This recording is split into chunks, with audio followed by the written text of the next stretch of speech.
All right, welcome everyone. Happy Friday. My name's Rilus Dana. It's another Webinar Friday. So today I want to talk about legacy wealth and how to protect that legacy wealth with the Dynasty Trust. So this is a topic I was discussing earlier this week with Michael Zuber on his channel, One Rental at a Time. He does a daily financial news show. If you're not following him already, go check it out, One Rental at a Time. Great source of financial news every day. But the topic he wanted to discuss was legacy wealth. So that's a term that you hear a lot in a lot of areas. You know, his industry specifically is with real estate investors. So they're talking a lot about acquiring assets during their life and creating that legacy wealth.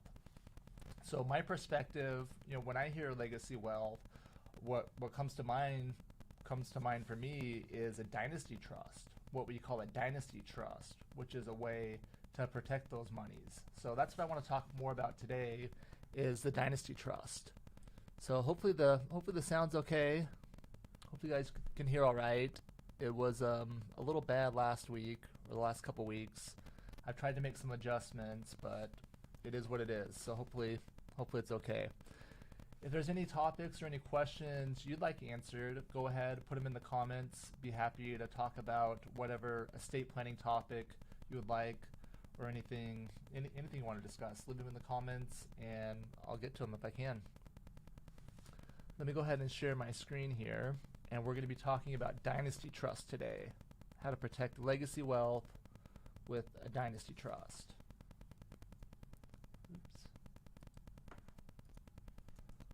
Okay, so first let's talk about subtrust. So what is a subtrust? It's the trust that your trust creates. So after you pass away, or after the person who creates a trust passes away, a subtrust it shows what conditions there are for the beneficiaries. The most common example is an age restriction trust. This is what's included in our plans. This is kind of the base level, if you will. The base package includes an age restriction trust.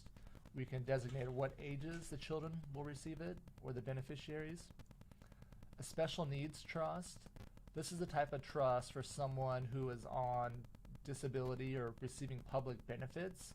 A special needs trust or a supplemental needs trust is designed to not disqualify them from the programs. It's designed to supplement them, but not them much where they're disqualified.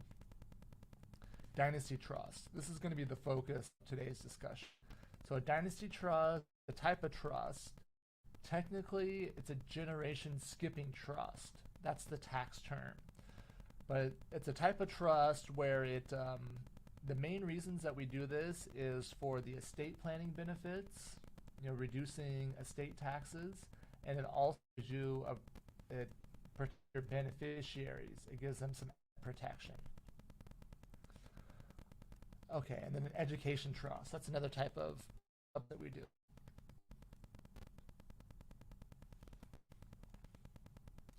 And trust. If you want to give everything to your dog or your cat or turtle or whatever pet you have, we can do that.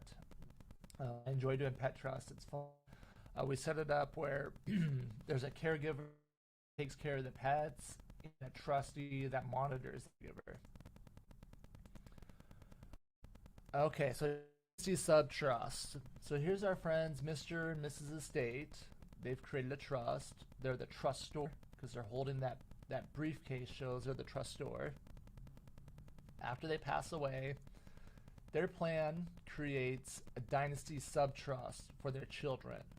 So the terms of the trust, the way I do it, the way we do it, I have one article that creates the dynasty trust, and it's the same terms for all of the beneficiaries of that dynasty trust. They each get their own dynasty trust. Some attorneys, they make it more wordy than it has to be, I believe, where they copy that same thing for every beneficiary. This makes it too wordy, in my opinion, and overly complicated. Okay, so this scenario, Mr. and Mrs. Estate pass away. They leave a dynasty trust for their children. So the children or the beneficiaries can get to the money at the discretion of the trustee, power of appointment. We'll talk about that more in a little bit. This trust is going to be estate tax free, so everything in there is free from estate tax. And the beneficiary, they can become the trustee at age 35. So with the regular age restriction trust, when the children or beneficiaries reach a certain age, they receive all of their money out of the trust. With the Dynasty Trust, when the beneficiary reaches an age that you've determined, they become the trustee of their Dynasty Trust. So their inheritance will stay inside the Dynasty Trust, but they can control it. Okay, so here's what it looks like. So 3 trusts will get created, a Dynasty Trust for each beneficiary. They're all under the age of 35, so a trustee will manage it for them. So you see the 3 different trustee hats, meaning that he's the trustee over each of these Dynasty Trusts. So if the beneficiaries, if they want to receive something from the Dynasty Trust, they go to the trustee and he can make a distribution to them. Now, the trustee's job as part of the duty when you're the trustee of a Dynasty Trust is to protect the assets in that trust. So what that means, it means that if the beneficiary is in a situation where they have a creditor, if you make a distribution out of the trust and it's going to go to the creditor, then the trustee is not supposed to do that, because the trustee has a fiduciary duty to preserve these assets for the benefit of the beneficiary. So the trustee, they're even prohibited from transferring assets of the trust to a creditor of the beneficiary. There's a clause in there which is called a spendthrift clause. Maybe you've heard of that before, spendthrift. Old attorneys like to use this term sometimes. I've heard them use it when referring to a child that is unable to manage assets well. They might say their child is a spendthrift. What that means is that they can't manage things for themselves. The legal term, what it technically means, spendthrift, it means that the trustee is prohibited from transferring assets of the trust to creditors of the beneficiary. So if this beneficiary owed someone money, said, yeah, I'll pay you, you can use the assets in my trust to get paid, the trustee cannot do that. Okay, so time goes on, beneficiaries, they're all a couple years older. So at 35, this oldest beneficiary is going to be able to take control of his Dynasty Trust. So the money and the inheritance is going to stay inside this trust, but now the person who's managing it, now the person that decides when it comes out is the child himself. So you see the child is the beneficiary, shown by this hand, is the trustee, the one managing it, shown by this hat, but the child is not the trustor. They did not create this Dynasty Trust. So the magic of these Dynasty Trusts is, since they're created by another person, since mom and dad created this for their children, they can manage it as the trustee, they can receive the benefit from it, and they also have the protection that is separate from them. So if this oldest child, let's say he's driving and gets into a car accident. Someone sues him, it's a bad accident, it goes beyond his insurance coverage, and they get a judgment against him individually. Let's say it's $1 million judgment against this beneficiary. If this beneficiary tries to go to the trust to pay it, he's actually prohibited. So the terms of the trust prohibit transferring the monies in the trust to a creditor of the beneficiary. So he would not be allowed to assign that interest. Now, if he got a lot of heat, what I mean by that, if he was getting sued and had a judgment against him, he might transfer this trustee hat to someone else besides himself. But he can do it himself. He can serve as the trustee, and he should still have that protection, but he does have the ability to resign as trustee and appoint someone else to manage it. Now these kids down here, they're still under the age of 35, so their share is still managed by the trustee. As opposed to the age subtrust, the way the age subtrust works, so this is showing the trust ends at the age of 30. So in this scenario here, the child is over the age of 30, so they receive all their share directly. So in this case, if this child received his inheritance and then got into a car accident, then this inheritance would be at risk.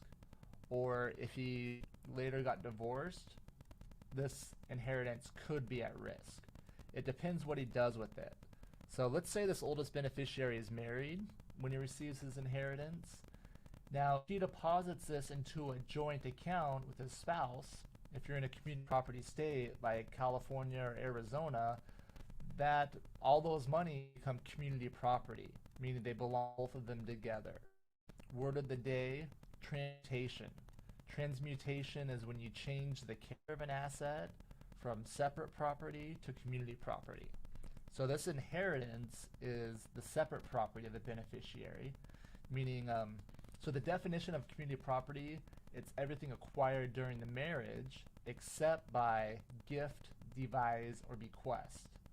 So everything that's accumulated, earned during marriage belongs to the community together, but if someone gives you something, so like an inheritance, that is separate property. But if the child takes this separate property inheritance and deposits into a joint bank account, then it becomes community property. Now, if this child, if he takes this inheritance and puts it into a single bank account owned just by his name, then that maintains the separate property status. So it would be protected as to his wife if they got divorced, but that's the only one it's protected from. So I always counsel people when they receive an inheritance to keep it their separate property, because once you make it community property, it's hard to undo that later. Your spouse would have to essentially transfer it back to you and agree to give it back to you as your separate property. So sometimes there's tension, if you have a separate account and your spouse may give you some heat for that. They may be saying, don't you trust me? Don't you love me? Why are you keeping this account separate from me? Now, going back to the Dynasty Trust scenario, so same scenario, the account's owned by the Dynasty Trust and he's married. If the spouse has that same conversation, don't you love me? Don't you trust me? It's like, yeah, I do, but by keeping it inside the Dynasty Trust, these monies are protected from any type of liability. So if I was to get into a car accident, it would be protected. So versus the age trust, it's only protected or separate property. So if you're holding property as your separate property, it's only protected as to your spouse. So even though you can protect things by keeping it separate property, I like the Dynasty Trust because it gives more reason for someone to hold their assets in that separate account, because it's not just the protection of separate property, it's the layers of protection of the Dynasty Trust, which protect it from potential creditors and also from the estate tax. So the monies that go into a Dynasty Trust, they're subject to the estate tax, and once you clear that and use the exemption to fund the Dynasty Trust, all of the proceeds will pass estate tax free. So whatever's in the Dynasty Trust, whatever it grows to, will transfer to the next generation or to the next set of beneficiaries estate tax free. So one of the questions on the One Rental at a Time channel, someone asked if there's a way to protect it against in-laws. So yes, there is. There's lots of different ways. So one of the ways is looking at who's the trustee going to be. So who's going to manage this? And when do you let the child, or do you ever let them become their own trustee?